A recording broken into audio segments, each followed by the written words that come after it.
자, 우리 고난주간 특세의 첫째 날 주시는 하나님 말씀을 받겠습니다.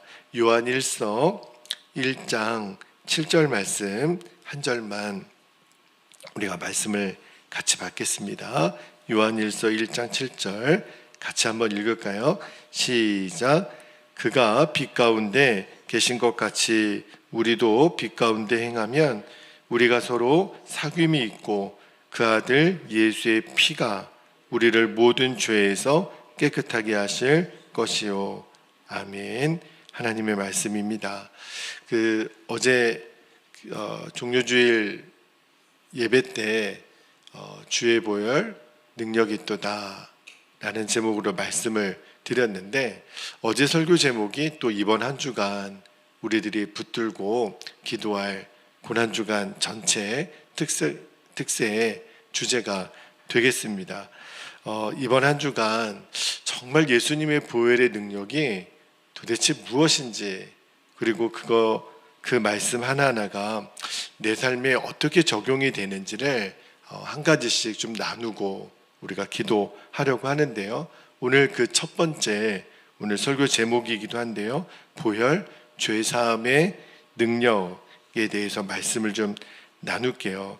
여러분, 예수님이 왜 우리를 위해서 보혈을 흘려주셨냐면, 가장 중요한 이유는 우리의 모든 죄로부터, 죄의 구속으로부터 우리를 자유하게 하시려고, 이제는 더 이상 죄의 종이 아니라 주님의 종으로 살아가게 하시려고 예수님 보혈을 우리에게 흘려주신 거예요. 요한복음 8장 32절에 보면 예수님 말씀하셨죠.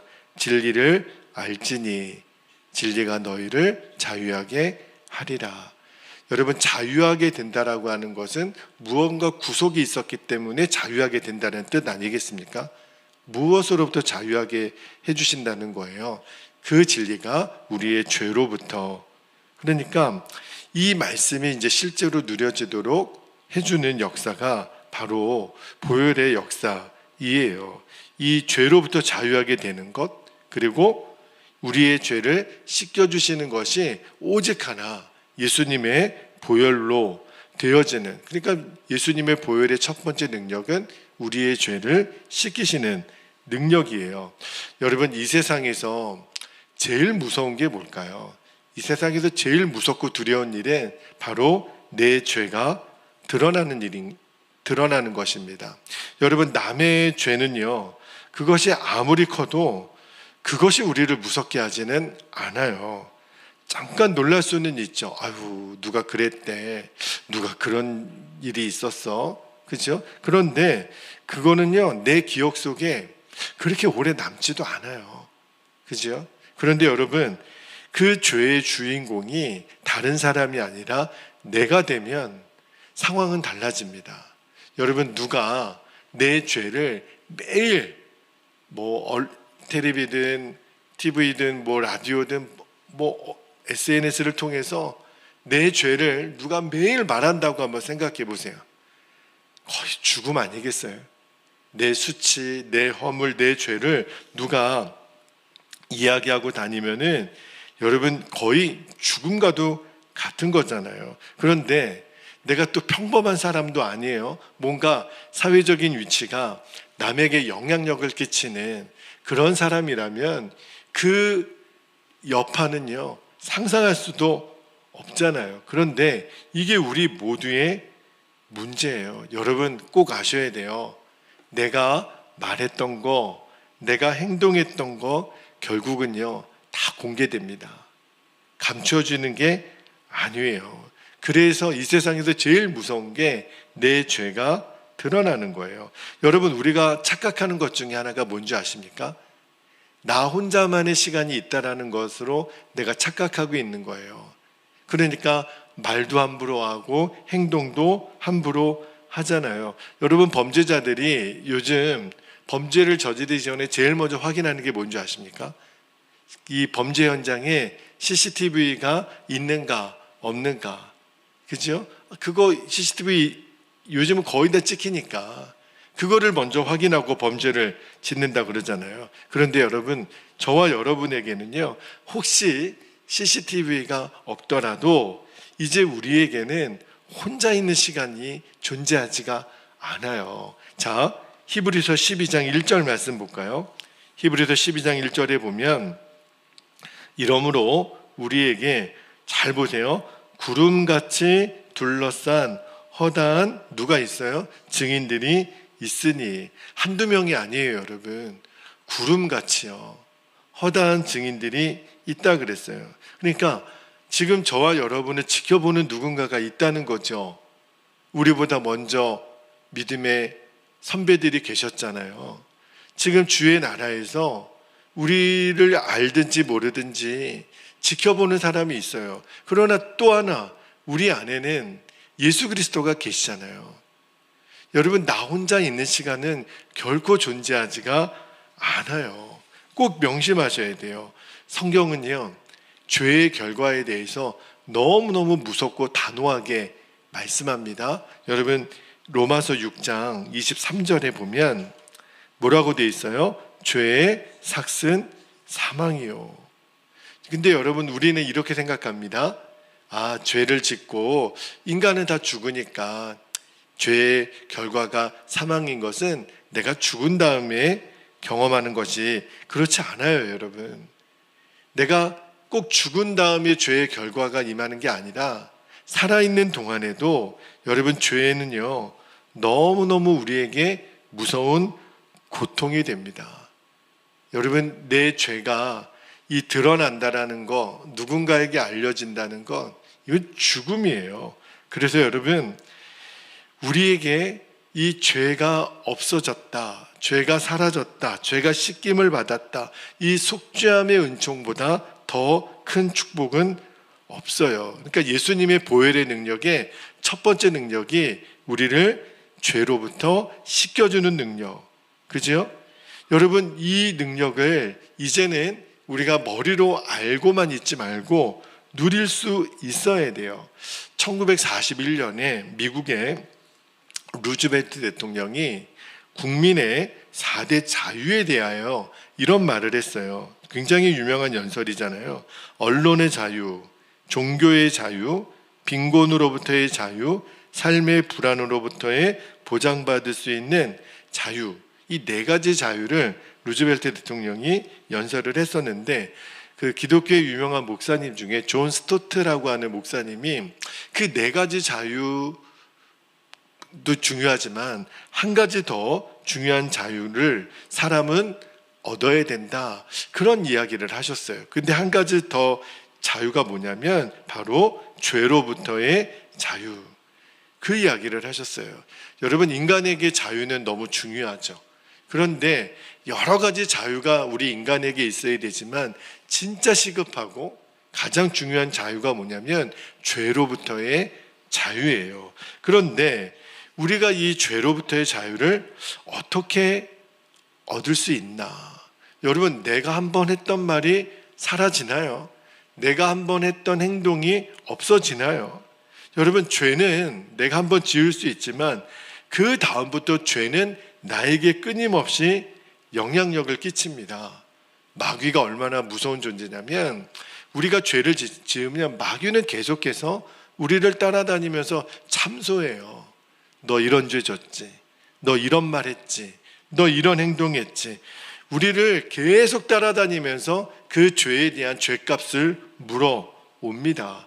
여러분, 우리가 슈퍼에 가면, 마트에 가면 물건을 사면 내가 이 물건을 집는 순간 우리는 그 물건에 대한 값을 치러야 돼요. 우리의 죄도 똑같습니다. 우리가 어떠한 죄를 짓더라도 그 죄값을 계속 물어와요. 내가 했던 말, 내가 했던 행동에 대해서 책임을 지라는 거예요. 그 죄값을 치러야 된다라는 거예요. 그런데 우리는 어떻게 이 죄값을 치르죠? 돈으로 치를 수 있나요?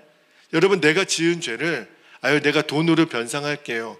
세상에서는 그게 가능할지 모르겠지만 하나님 앞에서는 그게 가능하지가 않아요. 내 힘, 내가 어떤 행동으로, 내 어떤 노력으로 이 죄값을 치를 수 있을까요? 만약에 우리가 그런 마음은 있죠. 내가 만약에 내가 과거에 지었던 죄를 막 없앨 수 있다면 진짜 세탁기에 다 집어넣고 다 빨아버리고 싶잖아요. 내 기억 속에서 완전 없애버리고 싶잖아요. 그런 우리가 죄에 대한 그런 마음의 아픔이 있잖아요. 그런데 우리의 힘으로는 할 수 없어요. 그러나 오직 하나, 우리들의 모든 죄가 씻겨지고 사라지는 오직 하나, 주님이 약속하신 거예요. 예수님의 피로 된다는 거예요. 예수님의 피로 우리들의 모든 죄가 다 씻겨지고 지워진다는 거예요. 자, 오늘 말씀에 요한일서 1장 7절 후반부에 보면 이렇게 말씀하십니다. 그 아들 예수의 피가, 잘 보세요, 우리를 그냥 죄가 아니에요. 무슨 죄요? 모든 죄, everything이에요. 모든 죄에서 깨끗하게 하실 것이요. 단순히 내가 용서해 줄게, 이 정도 차원이 아니에요. 여러분, 예수님의 피가 왜 보혈이에요? 그 보혈은요, 그저 내가 너 용서해 줄게. 여러분, 용서해 주는 건요, 우리끼리도 해요. 우리끼리도. 여러분, 우리도 누군가 나에게 잘못한 경우에 좀 마음이 너그럽고 정말 주님의 마음을 품고 있는 사람은 우리가 내가 용서할게요, 이렇게 이야기하잖아요. 그러나 그래도 그 죄는 남아있어요. 우리 기억 속에 내가 용서는 했지만, 내가 내 남편에 대하여, 아내에 대하여, 부모 자녀에 대하여 교우들끼리 용서는 했지만 그래도 내 기억 속에는 그 사람의 그 허물이 남아있다고요. 잔상이 남아있다고요. 그런데 예수님의 보혈은 뭐라고 했냐면 우리를 모든 죄에서 깨끗하게 했다. 이거는 단순히 용서했다라는 의미랑 또 다른 차원이에요. 자, 요한계시록 말씀 한 구절만 볼게요. 요한계시록 1장 5절에 보면, 잘 보세요. 우리를 사랑하사 그의 피로 죄에서 우리를 뭐 했다 그랬죠? 해방하시고. 여러분, 해방했다라는 말은 완전히 그 죄가 없어져야 해방이 되는 거예요. 여러분, 기록에 남아있는 다음에는 그게 어떻게 해방이겠어요? 여러분, 세상에도요, 죄를 지으면 옛날에 이렇게 감옥에 갔다 온 사람, 한 번 갔다 오면 전과 1범, 두 번 갔다 오면 전과 2범. 여러분, 전과자라는 말 아시죠? 물론 어떤 현행법상 그 법을 집행할 수 있는 공소시효라는 게 있더라고요. 죄를 졌어도 그 공소시효가 지나면 그러면 그 죄에 대해서 물을 수 없는 기간이 있대요. 그리고 어떤 사람은 그 죄값을 감옥에서 치는 사람 있잖아요. 그래가지고 이제 출소해서 나온 사람, 더 이상 그 동일 죄에 대해서는 이제 벌을 가할 수는 없어요. 죄값을 치렀으니까. 그런데 여러분, 뭐는 남아있어요? 전과라는 기록이 남아있어요. 형사들이 아이고 이놈 옛날에도 똑같은 죄를 짓더니 너 전과 몇 범이야? 이렇게 형사들이 취조하잖아요. 여러분, 세상 죄는요, 기록이 남아있어요. 계속 꼬리표처럼 따라다니는 거죠. 그런데 예수님의 보혈은 달라요. 예수님의 보혈은 우리들의 죄를 완전히 해방시켜 준다라는 거예요. 이 말은 무슨 말이냐면 전과도 남아있지 않아요. 기록도 남아있지 않아요. 완전히 죄를 짓기 전에 그 깨끗한 상태로 되돌려 놓으신다는 거예요. 이게 바로 예수님의 보혈의 능력이에요. 그 예수님의 보혈의 능력을 베드로 사도가 어떻게 이야기를 했냐면 베드로전서 1장 18절 19절 말씀을 한번 볼게요. 베드로전서 1장 18, 19절에 너희가 알거니와 너희 조상이 물려준 헛된 행실에서 대속함을 받은 것은 은이나 금같이 없어질 것으로 된 것이 아니고 밑줄합니다. 오직 흠없고 점없는 어린 양 같은 그리스도의 보배로운 피로 된 것이니라. 베드로 사도도 분명히 말했어요. 예수님의 보혈의 능력은요, 저와 여러분의 모든 죄를 씻기시는 능력이라는 거예요. 다시 말하면 이전에 어떠한 죄를 짓더라도 없음, 완전히 딜리트가 된 거예요. 여러분, 완전히 우리가 의로운 자가 된 거예요. 그렇게 우리를 만들어 놓으신다라는 거예요. 여러분, 예수님의 보혈만이 이 일을 가능하게 해주신다는 거예요. 그러므로 여러분, 우리는 더 이상 죄를 감추고 사는 사람 아니에요. 여러분, 옛날에 그런 속담이 있어요. 죄 지은 놈은 두 다리 뻗고 잠을 못 잔대요. 두려운 거죠. 이 죄가 발각되면, 들키면 어떻게 해요? 여러분, 우리는 죄를 잊어버리고 사는 사람이 아니에요. 우리는 완전히 죄가 씻겨진 사람. 나는 이제 죄가 완전히 씻겨진 사람이다.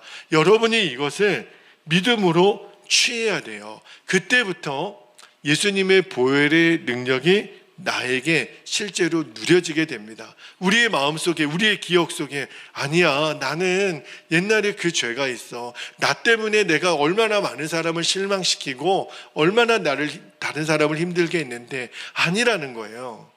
예수님은 다 잊어버렸다는 거예요. 내가 저 깊은 바닷속에 내던져서 너는 그 죄를 다시 찾을 수도 없어. 나는 완전히 너를 씻겼어. 너는 깨끗한 자야. 그렇게 예수님의 보혈이 우리를 인정해 주신다라는 거예요. 여러분, 우리는요, 우리의 양심이 있어서 죄를 지은 사람은 죄책감을 갖죠. 아우, 내가 왜 그랬지? 내가 그런 엉터리 같은 죄를 짓다니. 여러분, 아무리 죄책감을 가진다 한들 그 죄책감은 나에게 자유를 주지 않아요. 오히려 나를 더 힘들게 합니다. 여전히 나를 두렵게 하죠. 마귀가 그것을 알아요. 나는 네가 지난 여름날에 한 일을 다 알고 있어. 내가 확 불어버린다. 내가 사람들한테 다 공개해버린다. 그래서 죄 지은 사람에게 공갈 협박을 하는 거잖아요. 돈으로 퉁쳐. 너 나한테 돈 안 주면 나 이거 언론에 다 알려버릴 거야. 이게 마귀가 하는 일이잖아요. 여러분, 오늘 이 시간에 우리에게 필요한 게 뭐예요? 말해. 다 얘기해도 괜찮아. 왜냐하면 예수님이 십자가에서 내 모든 죄를 씻기셨어. 이 속죄에 대한 축복을 우리가 받는 거예요. 이것이 우리에게 진짜 필요한 겁니다.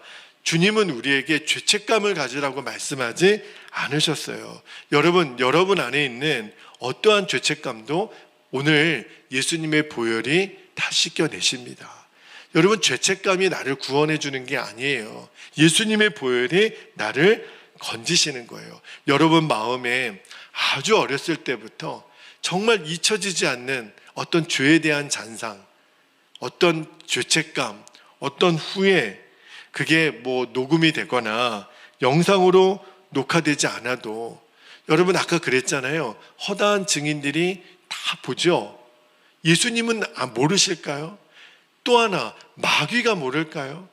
여러분, 내 지은 죄에 대해서 내가 어떤 사람이고 어떤 말을 했고 어떤 행동을 했다라는 거 마귀도 다 알아요. 그죠? 그러나 오늘 이 시간에 여러분들이 이제는 적용하셔야 돼요. 진짜 다시 생각하기도 싫은 그 수치, 그 죄, 나의 어렸을 때부터 있었던 상처, 나의 그 쓴뿌리, 이제는요, 예수님의 보혈을 적용시켜야 돼요. 내가 이전의 내가 아니라는 거예요.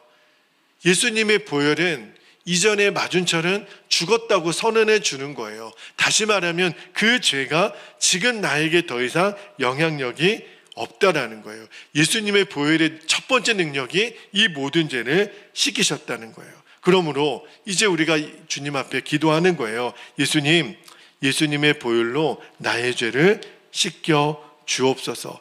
나의 모든 죄예요. 그냥 용서해 주시는 정도가 아닙니다. 다 씻기시는 거예요. 한 점 때도 남아있지 않아요. 주님, 이 시간에 주의 보혈로 저를 씻기시옵소서. 여러분, 어떤 것도 우리의 죄를 씻길 수 있는 게 없어요. 오직 하나, 예수님의 보혈로만. 여러분, 하나님께서 오늘 저와 여러분이 예수님의 십자가의 보혈의 역사로 이제 죄 씻음을 받게 되잖아요. 그러면 정말 주님이 우리에게 주시려는 게 뭐예요? 마음의 평안이에요. 내가 너에게 주는 평안은 세상에 주는 것과 같지 않으니라. 여러분, 그동안 나도 모르게 이 죄책감 때문에 두 다리 뻗고 잠을 못 잤는데 예수님의 보혈이 나를 씻기셨다. 이것이 정말 믿어지는 사람에게는 이제는 평안이 임해요. 이제는 더 이상 두렵지가 않아요. 주님이 우리에게 주시는 것은 두려운 마음이 아니요. 그리고 내 마음 안에 기쁨이 넘쳐요. 여러분, 내가 그 어떤 것도 나에게 기쁨을 주지 못했는데 내 죄가 없어졌다. 내 죄가 완전히 씻겨졌다. 여러분, 이것보다 더 기쁨이 어디 있겠어요? 궁극적으로는 내가 하나님의 나라에 들어갈 수 있는 자격을 얻었다. 무엇보다도 하나님이 나를 사랑하시고 나를 축복하시는 게 믿어져요. 내 죄가 씻김을 받았으니까. 여러분, 내가 이 완전히 속죄함을 받았다라는 이 진리를 내가 믿고 누리게 될 때 주님이 우리에게 평안, 기쁨, 사랑과 축복에 대한 확신을 주시는 거예요. 여러분, 혹시 마귀는 계속 우리에게 생각나게 합니다. 너 언제 이런 죄 졌고 이런 말 했고 이런 행동했고, 마귀가 아무리 여러분에게 이야기를 하더라도, 제가 어제 루터 이야기를 드렸죠. 맞아, 내가 그런 죄 진 거 맞아. 그러나 너가 모르는 거 하나 있어. 예수님의 보혈이 다 씻겼어. 여러분이 그렇게 적용할 줄 알아야 돼요. 여러분, 예수님이 그 죄 때문에 나의 죄를 완전히 씻어주기 위해서 십자가를 지신 거예요. 여러분, 예수님이 왜 우리들의 죄가 씻겨지는 은혜를 주시는 거예요? 그때부터 우리에게 정결함의 은혜가 오는 거예요. 궁극적으로 우리를 죄를 씻기시는 이유는 우리에게 거룩과 정결의 은혜를 주시려고. 자, 여러분, 요한일서 1장 9절 한번 볼게요. 오늘 본문의 7절 다음 절에 9절에 보면, 만일 우리가 우리 죄를 자백하면 그는 미쁘시고 의로우사 우리 죄를 사하시며 우리를 모든 불의에서 깨끗하게 하실 것이요. 여러분, 왜 정결함의 축복이 중요하냐면 그 이후에 하나님이 우리에게 주시는 모든 축복의 뿌리가 정결함이에요. 그래서 거룩이 능력인 거예요. 하나님은 거룩한 자, 정결한 자에게 하나님이 주실 수 있는 모든 복을 내려주세요. 그런데 우리가 죄가 있으면 그 복을 못 누리잖아요. 그런데 그 복을 누리게 하려고 예수님이 십자가에서 우리를 위하여 피를 흘려 주신 거예요. 여러분, 예수님의 보혈은요, 우리의 어떤 마음의 묶임, 어떤 죄책감도 우리가 고백만 하면, 예수님, 제가 이런 죄를 졌습니다. 제가 이 죄를 주님 앞에 진심으로 회개합니다. 그래, 너가 정말로 너가 지은 죄에 대한 그런 통렬한 회개의 마음이 있니? 그래, 내가 이제 그 죄를 사해주마. 내가 깨끗이 씻겨주마. 여러분, 이보다 더 놀라운 은혜와 능력이 어디 있겠어요? 그죠? 여러분, 이 시간에 우리가 주님의 보혈로 우리들의 모든 수치, 죄책감 여러분 덮으시면 돼요. 이 죄를 씻기 위하여 우리 예수님이 보혈을 흘려주셨으니 주여 내 죄가 씻김 받기를 원합니다. 그러면 주님은 능히 그 일을 이루세요. 그런데 이제 우리가 주님으로부터 이 죄 씻음의 은혜를 입었다면, 그 보혈의 첫 번째 능력을 알았다면, 이제 여러분 꼭 이거 하나 명심해야 될 게 있어요. 이제부터 내가 다른 사람의 죄에 대하여도 용서할 수 있는 자가 되어야 돼요. 예수님의 보혈, 나의 죄를 씻기시는 예수님의 보혈을 진짜 누린 사람인지 아닌지 뭘 보면 알 수 있냐면, 다른 사람에 대한 태도를 보면 알 수 있어요. 내가 그런 1만 달란트의 용서를 받았는데 왜 우리는 다른 사람에 대해서 100데나리온의 용서를 못 해주는 거죠? 왜 그렇게 깐깐하고 그렇게 들추어내고, 여러분, 내가 어떤 죄를 용서받았는지를 기억하셔야 돼요. 그렇다면 이제 다른 사람의 허물에 대해서 이제는 관대해질 수 있어야 내가 죄 씻음의 그 보혈의 능력을 정확히 받은 사람이 되는 거예요. 여러분 꼭 명심하셔야 돼요. 우리는요, 이제부터 평생토록 다른 사람의 허물과 죄에 대해서는 그럴 수도 있지요. 우리는 평생 용서만 하고 사는 사람이에요. 그때 천국이 임하는 거예요. 남편과 아내에 대해서 여러분